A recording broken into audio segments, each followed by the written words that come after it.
কোরআনের উদ্দেশ্য কি? কোরআনের উদ্দেশ্য হচ্ছে আমাদেরকে শিক্ষা দেওয়া, আমাদেরকে শেখানো, আমাদেরকে জ্ঞান দান করা।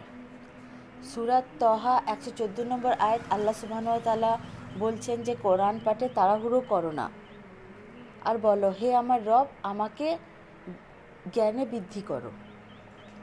তো অতএব কোরআন আমরা পাঠ করি কিসের জন্য? জ্ঞান বৃদ্ধি করার জন্য। এই আয়াতটিতে আমাদের শিক্ষা আছে।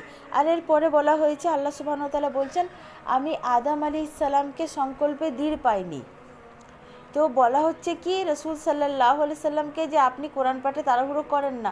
প্রথম দিকে যখন কোরআন নাজিল করা হতো তখন রাসূল সাল্লাল্লাহু আলাইহি ওয়াসাল্লাম সেটিকে মুখে মুখে বলতেন, যখন জিবরিল আলাইহিস সালাম সেই ওহী নাজিল করতেন।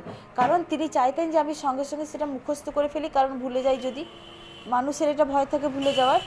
তো আল্লাহ সুবহানাহু ওয়া তাআলা বললেন যে আপনাকে মনে রাখানো এবং আপনাকে বলানো আমারই দায়িত্ব।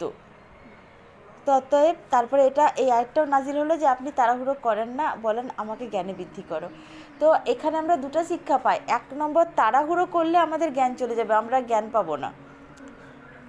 আল্লাহর কাজে আমাদেরকে একটু ধীর থাকতে হবে, আর আমাদেরকে কোরআন পাঠে ধীরতা অবলম্বন করতে হবে। আস্তে আস্তে আমাদের কোরআন পড়তে হবে, বুঝে বুঝে পড়তে হবে কোরআন।